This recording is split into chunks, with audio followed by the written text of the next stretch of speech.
Welcome to this webinar. I'm Jonas Hammarberg, founder and CEO of Space. And together with our CPO, Sophie Lindblom, I will be your host today.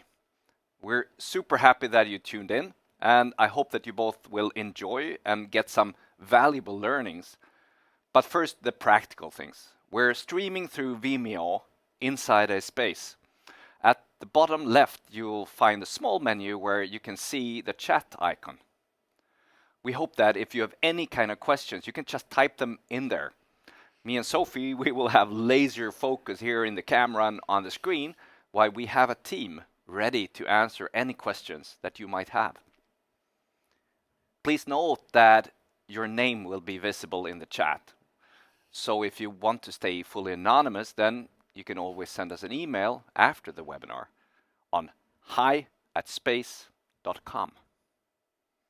So, let's start. We'll talk about launching products, and here at Space we have the privilege to have both like a two-folded experience, being a product company ourselves within software and working with product-oriented companies, mostly with physical products. Sophie, let's start by talking about the product life cycle. You are an engineer by origin and have all over the course of your career been working with innovation in various roles. For example, as a head of innovation at Spotify, as a startup founder for a SaaS company, even before Space. Yes. And as a consultant in large corps like H&M and Electrolux. So the pace of change has never been this fast, yet it will probably never be as slow as it is right now, which is kind of mind-blowing. We're just moving faster in all aspects: technological breakthroughs, more demanding customer expectations, climate change, basically a new world order. Organization of all sizes and shapes across all industries need to continuously reinvent themselves to keep up with this pace of change. This is why innovation is top of mind for many, if not all, product managers right now, or at least it should be. We are recording this from Stockholm, Sweden, who is the second most innovative country in the world, according to the Global Innovation Index. So we must be doing something right up here in the north, right, Jonas? Yeah, that's it's really interesting, and I think that we all feel that the innovation kind of part that takes place here in the Nordics. But maybe we have a number of product managers with us here today, but for everyone else, what is actually going on in the heads of innovative product people, Sophie? So when we go into the mind of a product manager, we need to be clear about that this can look very different depending on the industry you're in and the priority of the C-level suit in that organization. Some have R&D cycles that are up to 10 years before going to market, for example, automotive. Some have sprint-based continuous deployment every second week or even more often. This is very common for software companies. Organizations also have very different expectations on their product organization. Some are revenue-driven, some are profit-driven, growth-driven, need to build a brand, create impact, acquire customers. So these parameters we need to take into consideration. What we do have in common is that we often follow a product development process of some sort, with an exploration phase, where we're figuring out what we're going to build, an execution phase, where we actually build it, and a commercialization phase, launching it to the intended customer group. Many teams tend to struggle a bit with exploration. It could be hard to motivate the time it takes to look at several different parallel tracks, but that means that you build the right thing in execution. And many also completely forget about commercialization. When the product is built, you often move on to the next product, leaving all that fluffy communication stuff to the marketing department. So it's fun that you use the word fluffy, but we'll come back to that in a way. I'm 52 years old. I've been in B2B my whole life, in B2B marketing and sales for like 20 plus years. So I've been there seeing the transformation from old school marketing and sales, like, you know, the Mad Men series in smoky offices, cracking ideas that very well could be fluffy, into the data-driven age where technology gives marketeers and sales reps superpowers. We live in that age. Everyone knows that whenever we send email blast or add our social media ads or share content in the external channels, there's this the commodity that we generate data, which is analyzed by marketeers, impressions, conversion rates, etc. And what goes on in the sales organization is also data driven at some level anyway, but here it's centered about the sales rep, about action, performance, quotas, deals closed. So the R&D creates a new product. And product managers, who also have metrics, by the way, do their job in bringing the product into readiness for the go-to-market. Then marketing do their thing, and then it's time for sales to make the revenue happen. It's like a relay kind of race, which very well could have worked in the past, but in the time we live in right now, it's actually not working anymore that good, which explains more or less why we meet so many people that struggle with this interaction and collaboration, getting everyone aligned. So let's dig into the topic for the day, which is actually go-to-market, and especially the part where we launch new products. 28% of the companies in the US aim to launch one or more products this year. Maybe you who joined this webinar have a launch coming up in the near future yourself. Studies show that only 11% of the companies state that they reach all their set targets with the latest launch. That's 1 out of 10. It's pretty crazy.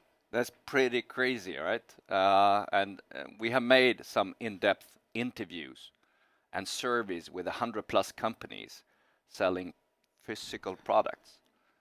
We asked product managers, product marketeers, marketing managers, and sales managers to get a holistic view of from all perspectives, and we talked to customers to get an outside-in perspective, and we looked at research from external analysts to get an even broader view into the picture. And it's really interesting to see that many have the same challenges when it comes to this phase of the product life cycle, what we call the product launch, when launching new products. Let's start with some of the most frequently asked questions, and let's move to the external perspective, the customer. And the buying organization, they tend to be overwhelmed these days with work, and they get multiple offers every single week from different vendors. According to recent Gartner and McKinsey studies globally, as much as 70% of the buyers now prefer a digital interaction, and 33% states that they want a buyer's journey free from sales reps. Among the millennials, that number is 44%. So if we want to help those buyers, we should answer the following 3 questions. How can we save time in our purchasing process? How can we get a structured digital interaction with all relevant pieces in one place? And how can we create alignment around our buying decision and make sure that everyone has the same information? Yes, and let's switch over to also talk about the internal perspective. So from a product manager's point of view, typically we want to ask questions like, how can we launch products and reach the sales goals faster? How do we ensure that our entire organization receives the full message around the product and is trained in time? And third, how can we ensure that our explicit message reach all potential buyers? Those are highly relevant questions there, Sophie. And if we go into the product marketeers and marketing managers view, they typically see questions like, how can we get our salespeople in the organization to run the right presentation and the right material, like the latest one that we have created and prepared for them?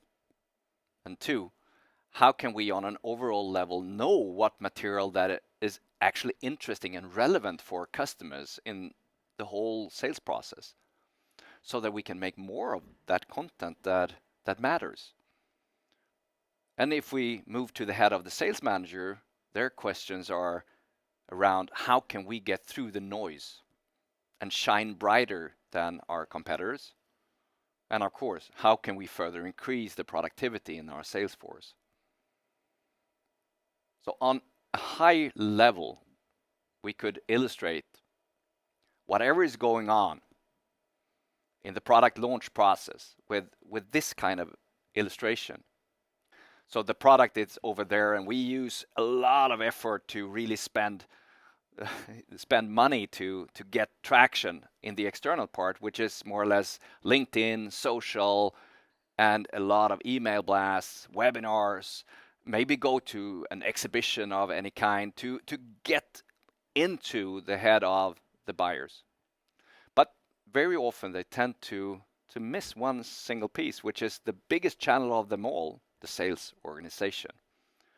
And in the sales organization, we need readiness. So normally we want to do the internal launch first, where we train them and we give them all the value proposition, everything around that product value. And then we let go and do our external launch. Maybe we do a soft launch and a relaunch, but anyway, we launch it and we want traction. We want every single sales rep go out to every single customer there is to really bring that message out. And in the real world, it looks like this, where it's not one message and we don't reach every single customer because there's no time for that, neither within our organization or within the customer's organization. So there is clearly a gap here in this pyramid where we of course need to do it in a step-by-step rocket, but we need to ensure that we get traction and can monitor whatever goes on inside the organization, inside the sales process as well. So let's take a look at the data that we collected. Yeah, so if we combine our own data with external reports and research and merge this into some clear learnings, we can see some common challenges when it comes to launching new products. And if we were to summarize this, we can see 5 clear trends or patterns. The first one is simplicity, making it easier to both sell and buy. It boils down to having all relevant material in a common place, easy to reach for both the sellers and the buyers. And then we have one message. Making maximum impact means getting the single message out through all channels, like Jonas mentioned, both externally and internally. This means something as simple as having the sales organization all run the same presentation, or more advanced, bringing a playbook of some sort for the buyer's journey, how to act, what to say, and when we bring out the right type of content. The third one is create buzz, to cut through the noise. There's a lot of people there who states that, to reach out to the stakeholders. And that is about making something that your competitors don't do yet. Number 4 is speed. Getting out to the market faster. In this world, everything goes so fast, so having one interface where we share everything between product, marketing, and sales with rapid updates of the messaging, with new iterations coming based on feedback and data, with like a one-click action. And also back to simplicity. Simplicity means faster adoption, i.e. speed. And finally, it's about follow-up, making it possible to follow up traction all through the internal launch and further out to the customer and the sales interaction.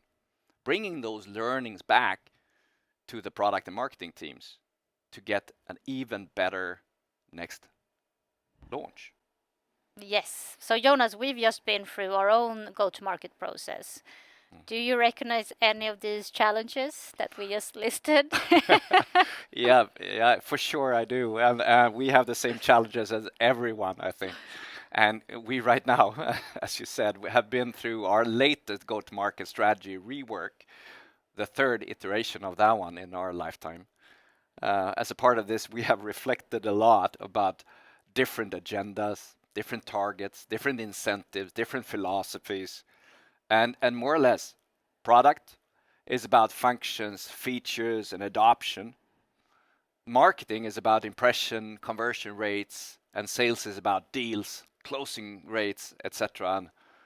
And me as a CEO, have that single question: how do we get the growth in a profitable way? So we realize that we all play different roles here. We have different parts in this puzzle, in realizing our vision, making our success as a company really come true. And the secret sauce in here is a word called alignment and orchestration. To ensure a successful growth, there is a need for this kind of structure and a culture that really makes it happen. And the CRM system does not alone do the trick. The sales methodology alone does not do the trick either. We need something else that make it possible to easily place our chosen message and the content around that in the middle of the sales process and the buyer's journey. And we really need to get that into a customer centristic way, where product marketing and sales and the buyer see the same thing. Since this is actually what we do, Sophie, here, we have integrated and use our own technology for this. We have, and I know that you love a good demo. So let's flip out space and give our guests a bit of a tour. You bet. Let's enter space. So this is space. And in this very simple demo, I'll just show you one use case with a product launch where we have a product called Product X, where I have a template for that one. And we put every single piece of content that is relevant to this product inside this space. So introducing Product X in here, we can have videos, we can have PDF documents, images, all kind of specs, or even 3D animations. So everything is in here. We can also put in all tutorials and learning material and so on and so forth as a part of the space.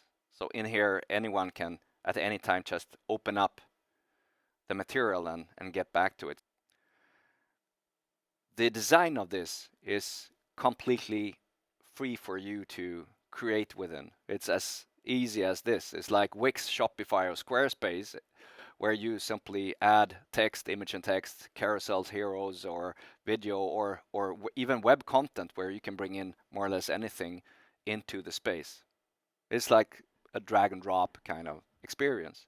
Whenever you feel ready, you simply publish and save it. Then we can use this template for different kind of means. We can use it for the internal launch, where we launch the Product X through different meetings. We can use it for opening up a press room for the public relations and the affairs around that. And of course, then we can have our sales reps open up spaces for every single customer and deal that counts, where whenever they go in, it's exactly the same material and information. And of course, we can pimp this one, we can edit it. And in here, we can simply change whatever, and we can say, welcome to Product X instead, and then release them to the market. But let's take a look at the first one, the internal launch. Through the internal launch, we can have templates for the product launch meetings that will be held. You can use Space Meetings, which is our embedded technology. You can use Zoom. You can even connect Teams, which I have not done here, to run your meetings through the technology of your choice. If we use our technology, then we could use the power of the templates, where we could have product launch meetings, line up a perfect agenda with all the material and all those relevant parts that we would like to articulate and train the internal organization in. We can set up that product launch meeting which means that whenever we run it, and in this particular case, I just start the meeting with myself, but just as an example, well, you can see here me on stage. What you see here is the meeting. Obviously, there will be many, many people here on board, and I can simply now articulate whatever I would like to show, such as my product pitch, my demonstration, and the material that I would like to show to train our organization. I can very well move to the next one where everyone can get a look and feel of the product with the help of maybe 3D animated objects like this, where everyone then in the meeting can touch and feel and dig into the product. And we can even add polls or questions to gather data around the product. Whenever we run these kind of meetings, we can record them, we can transcribe them in 40 different languages, which means that anyone who couldn't participate can actually participate but post the event. You simply invite everyone with a single click, just share the link and they're in. But again, you can at any time run meetings through, of course, Zoom Webinar, Teams, or any kind of technology. It doesn't really matter, because the thing is the space. The thing is to have everything in one place where it's easily accessible and where we can follow up the metrics and see the analytics of who has been in, who has entered, who has spent most time, and who didn't spend any time at all. The space analytics is there to really see what's going on, see who went in, how much time did they spend, and what material was actually used the most. And you can even flip it through and see what did the CEO or the buyer look at when they were in the space. So, Sophie, now you're biased, but what is your absolute favorite feature of Space? With the risk of giving you a very engineering-like answer, I love our data and analytics capabilities, being able to follow content on a very granular level to see how it performs. You can do a lot with those insights. How about you, Jonas? Yeah, if I borrow your hat and use the hat as from the marketeer, from the sales manager, or even from the CEO, I completely love the way that we could shine in front of our customers with the help of some simple drag and drop and clicks. It's as simple as create, share, and follow up and interact. And that's how it is. That's Space. If we were to zoom out a little bit, the world right now is upside down. There is war going on, interest rates going up, inflation. This creates uncertainty in all aspects of lives. So there's a great sense of urgency out there. We simply need to do business in a different way, more efficient, more sustainable, and more long term. And with technology and with Space, we try to contribute with our part to this transition.